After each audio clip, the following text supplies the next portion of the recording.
Namaskar. Welcome to online course on Constitution of India, which is being offered by Nalsar University of Law in collaboration with Ministry of Law and Justice, Government of India.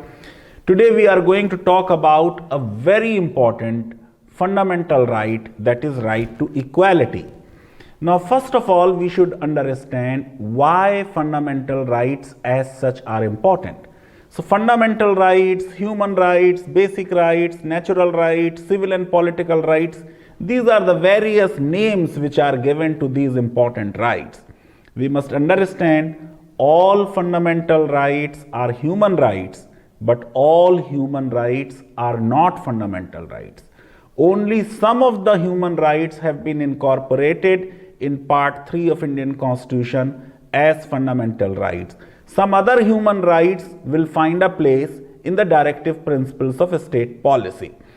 Now, fundamental rights also incorporate what we already discussed in our lecture on preamble, ideas of liberty, equality, fraternity, justice, and above all, dignity of the individual. Fundamental rights also serve the goal of constitutionalism in terms of putting negative restrictions on the powers of the state. Now, Part 3 of Indian Constitution, which deals with fundamental rights, starts with the definition of a state in Article 12. Why state is the primary addressee of fundamental rights? Because of the enormous powers which state enjoys, state is in the best position to violate rights. And that's why generally state is addressed, that state shall not deny liberty, state shall not deny equality. Let us come to Article 12 and understand what is the meaning of the state. State under Article 12 means Government of India and Parliament of India, government and legislatures of each state, and local or other authorities within the territories of India or under the control of Government of India. What are the examples of local authorities? Municipalities, panchayats. Recently you had elections in the Union Territory of Jammu and Kashmir on DDC. Now this is also a local authority. In terms of other authorities, lot of jurisprudence developed, number of judgments were given by the Supreme Court, but let us say ONGC was held to be a state. Life Insurance Corporation, LIC, was held to be a state, but judiciary is not a state. Therefore, if judges are giving judgments, you cannot challenge them as violative of fundamental rights. But if judiciary is acting in the administrative position, then they can be a state. Political parties are not a state. And Supreme Court strangely held BCCI is not a state. Now, let us go to Article 13, very important article. Of course, Supreme Court Justice Patanjali Shastri had said that Article 13 was included in the Constitution out of abundant caution. Even if that article is not there, you cannot make any law which is violative of fundamental rights. So Article 13 says all the pre-Constitution laws, so far they are inconsistent with the fundamental rights, on the commencement of the Constitution, that is 26 January 1950, they become void to the extent of inconsistency. You know, you have number of pre-Constitution laws: Indian Contract Act, Transfer of Property Act, Sale of Goods Act, Partnership Act, Civil Procedure Code, Indian Penal Code. All these laws are to be tested today on the touchstone of fundamental rights. For future, Article 13 Clause 2 says, no law can be made which contravenes fundamental rights. There are three doctrines which we must understand. One is doctrine of eclipse. Now, what is this doctrine of eclipse? You must have heard of lunar eclipse, solar eclipse. Eclipse means overshadowing. When you don't see sun or you don't see moon, that does not mean moon or sun do not exist. They exist, but some other body overshadows them. So now fundamental rights overshadow all the laws, and therefore if some law is violative of fundamental rights, doctrine of eclipse comes into picture. If the problem in that law, the violation in that law is removed, then the law will be revived. Doctrine of severability. If a law is passed which has 100 sections, only one section is violative of fundamental rights. So this section will be severed from rest of the section, and only this section will be struck down as null and void by the courts. Then we must understand fundamental rights being natural rights, basic rights, every human being is born with those rights, are not subject to waiver. No citizen, nobody has a right to say, I have waived my right. No one can waive his right. Let us see what are our fundamental rights. So you have right to equality from Article 14 to 18, right to freedom from Articles 19 to 22, right against exploitation, Article 23 and 24, right to freedom of religion, Articles 25 to 28, cultural and educational rights, Article 29 and 30. By the 44th Amendment in 1978, right to property was deleted as a fundamental right. That does not mean today anyone can take away somebody else's property. It is not a fundamental right, but it remains a legal right. And after the 44th Amendment of the Constitution, rights given in Article 20 and rights given in Article 21 are now non-derogable rights. Therefore, even during emergency, these rights cannot be suspended. Now, look at the framers of our Constitution. When they drafted fundamental rights, they showed their vision of India. And the vision of my great country is, there are rights which we give only to our citizens.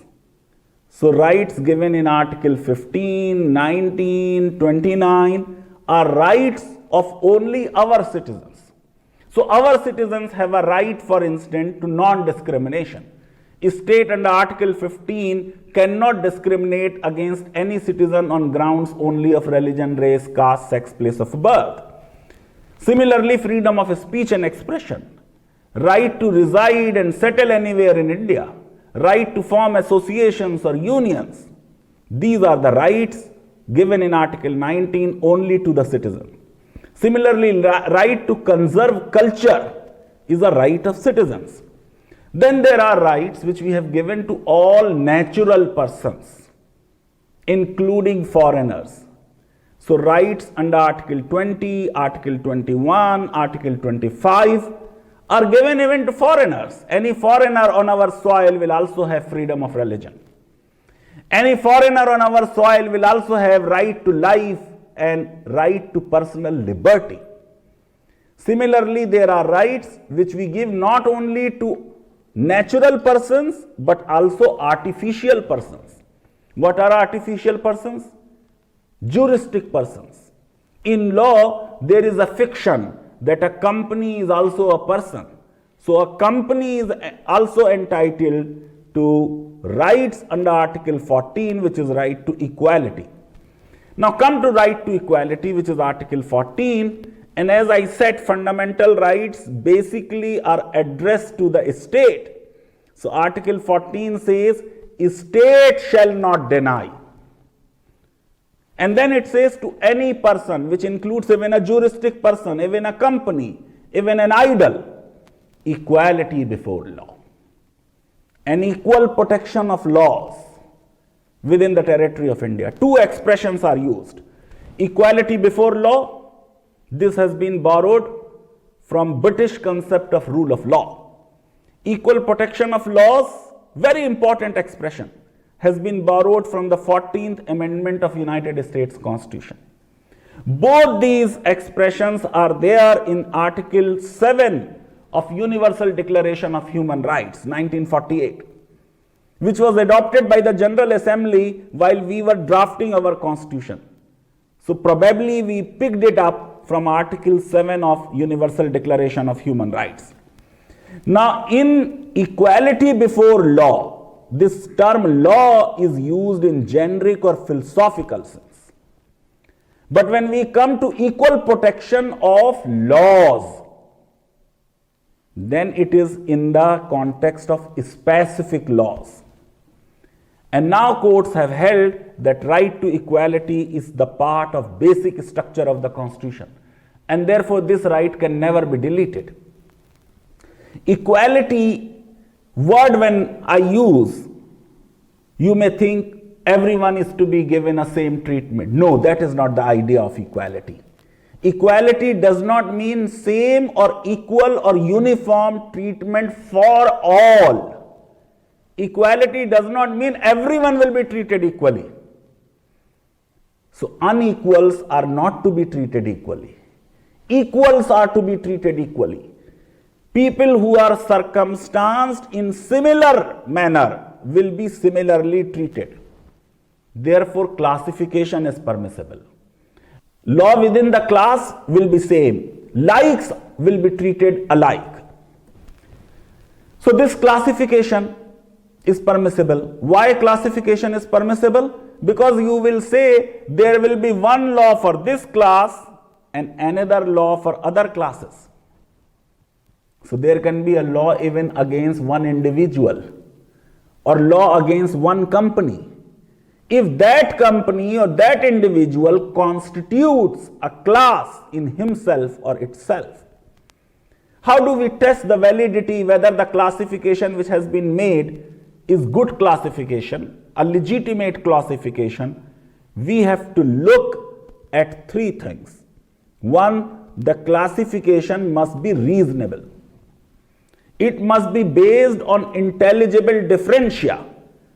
People who are picked up and people who are left out, there are intelligible differences between them. You cannot say we are making a law for people who have black hairs and people who have golden hairs will not be covered by this law. This kind of classification is not reasonable classification. Or you cannot say we will pass one law for tall people and another law for short people. This kind of classification is not permissible. Then this classification, which is reasonable, which is based on intelligible differentia, must have a rational and lawful object to achieve. Let me give you an example. Section 11 of the Indian Contract Act says, minor cannot enter into a contract.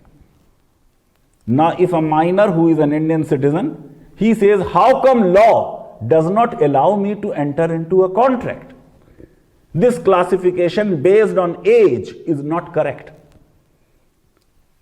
The classification is right because minors don't have the same kind of maturity as compared to majors or adults. So classification is reasonable. And then this classification is based on intelligible differentia between adults and minors. And it has a rational object to achieve. What is the object to achieve? Minors should not be forced by adults to enter into contracts against their own interest. Minors will not be able to understand all the implications of the contractual liabilities they are undertaking. And therefore law says a minor's contract is void.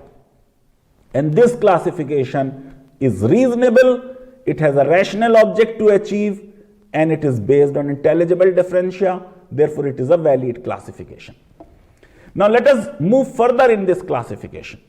When you are making classification, law is based on common sense.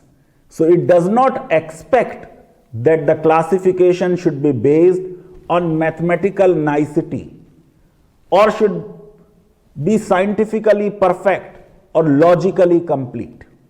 That is not the demand of law or demand of Article 14. Article 14 does not say that there must be identical treatment. And then our law says if Parliament or a state legislature passes a law, there shall be a presumption of constitutionality of law. And anyone who challenges that law, he has the burden to prove that the law is unconstitutional. So if, say, Citizenship Amendment Act is challenged, The burden of proof will be on the petitioner. The court will start with this, that this law is constitutionally valid, because there is a presumption that Parliament knows Constitution and it is not expected to pass any law contrary to the constitutional provisions. Now let us look at some of the examples of classification. Let us first take what are valid classification. Taking over the management of a company. There was a law passed against one company which was involved in the production of an essential commodity, and the court said this law is valid.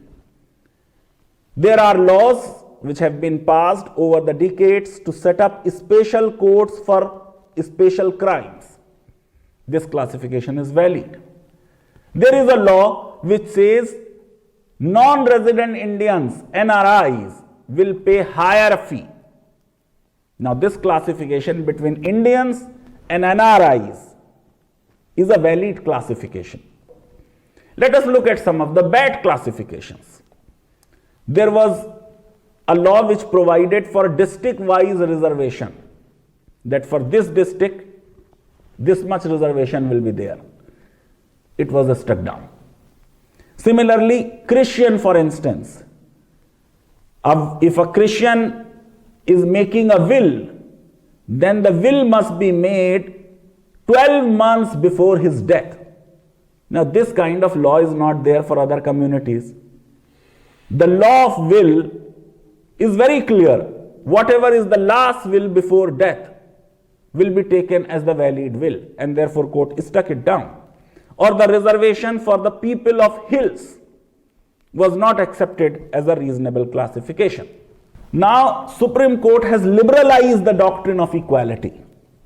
And Supreme Court has said equality is a dynamic concept and cannot be cribbed, cabined, and confined within the traditional and doctrinaire limits.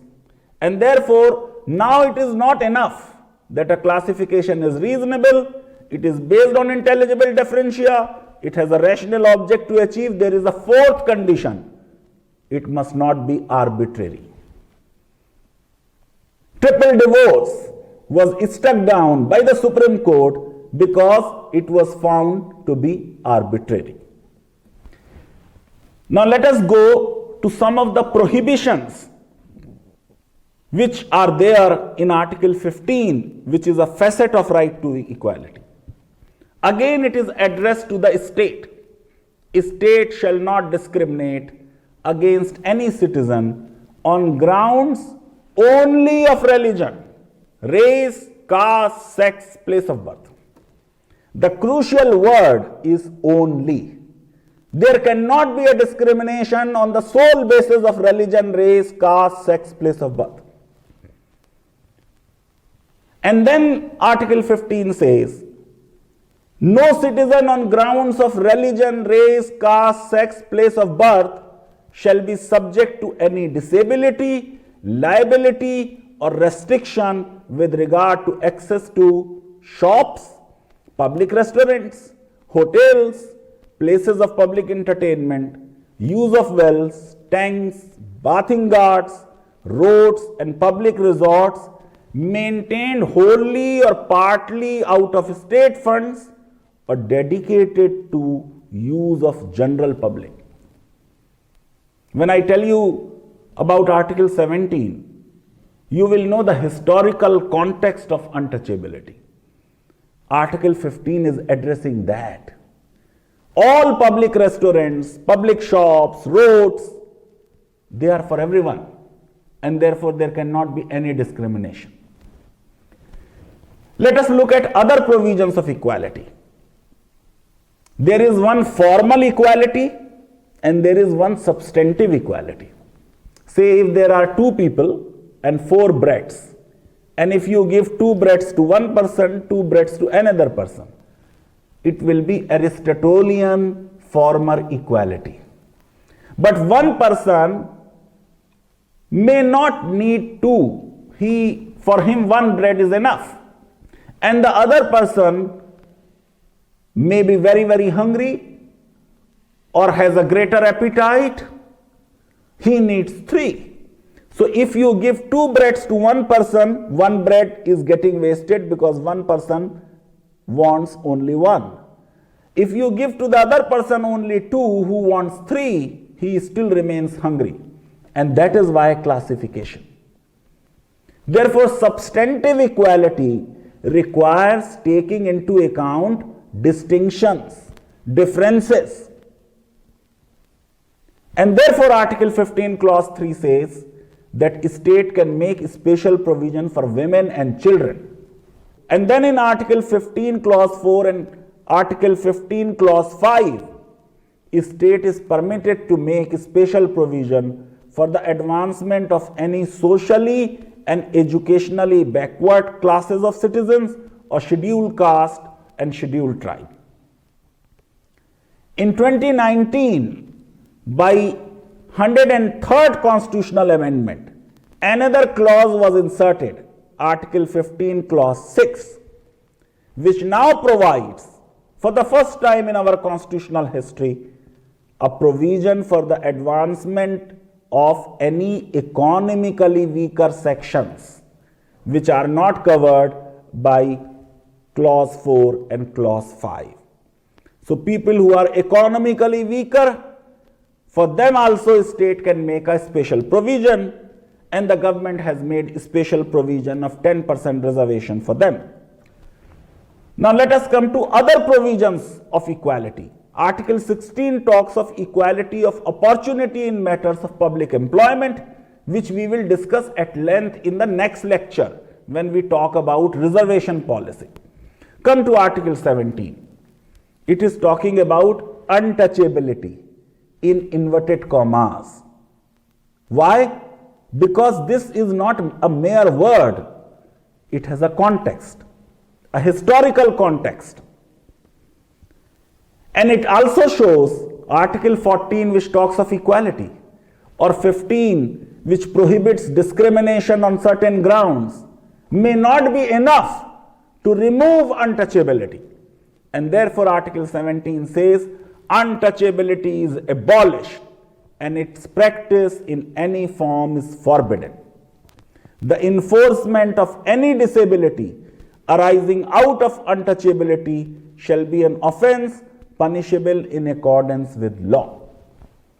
Historically, certain sections of people have been discriminated, and therefore you needed a special article for it. Similarly, in Article 25, the doors of temples have been opened for everyone. Then in 1955, as per Article 17, that it will be a punishable offense if you practice untouchability, Untouchability Offences Act was passed. But it was realized that it gives few and small punishments. In 1976, the Act was amended and was renamed as Protection of Civil Rights Act 1955. Still, untouchability, atrocities against scheduled castes and scheduled tribes continued. Therefore, Parliament in 1989 enacted what is called Scheduled Caste and Scheduled Tribes Prevention of Atrocities Act, SCST Act. In 2018, Parliament had to amend this act because Supreme Court gave a decision by which Supreme Court said an FIR will not be registered under this act without preliminary inquiry. Permission is required for arresting a person. Parliament overruled the Supreme Court judgment by amending the act, and subsequently Supreme Court also recalled its erroneous judgment. Now come to Article 18, which is also part of right to equality. In the olden days, somebody was called Raja, Rai Sahab, Maharaja, Sir. Now this is gone. Article 18 says no title, not being a military or academic distinction, shall be conferred by the state. You can have an academic title. So I am doctor because I did PhD. If you go to military, you can get military titles and honors. And then Article 18 says, no citizen to accept any title from any foreign state. But unlike Article 17, if you indulge in untouchability, you will be punished under Protection of Civil Rights Act or SC/ST Act.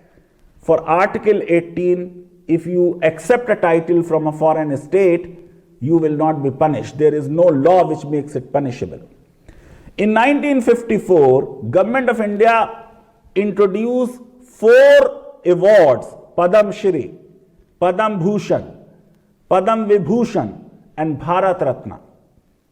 These awards were abolished by the Janata government in 1977, but when Mrs. Gandhi came back to power in 1980, they were reintroduced. Supreme Court upheld these awards by saying that they are not the titles which Article 18 prohibits, but the court said that these titles or awards cannot be added as suffix or prefix to names. What did we learn today?